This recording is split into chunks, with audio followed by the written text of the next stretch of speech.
Amb un cotxe elèctric a la plaça Major es va presentar ahir Som Mobilitat, una cooperativa sense ànim de lucre on els seus socis poden llogar cotxes elèctrics compartits. A l'arribada d'aquesta cooperativa a la comarca sorgeix a iniciativa del grup de treball Massa Crítica i l'agrupació naturalista i ecologista de la Garrotxa. De moment hi ha gent individual, persones a nivell individual que hi ha un interès i que volen apostar per aquest projecte i per tant que volen utilitzar o comprar un cotxe elèctric compartit. Per tant, ja tenim un primer pas, que és gent interessada.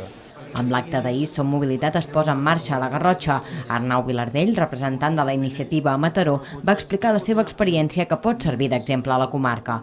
Però segons els seus impulsors, és important que l'administració s'impliqui per fer-la possible. Des dels moviments socials nosaltres ens hi tirem de ple, però creiem que és important que hi hagi, que això, diguéssim, que sigui un moviment transversal, perquè si no és complicat, perquè necessites uns espais a la via pública, necessites uns incentius per començar-ho.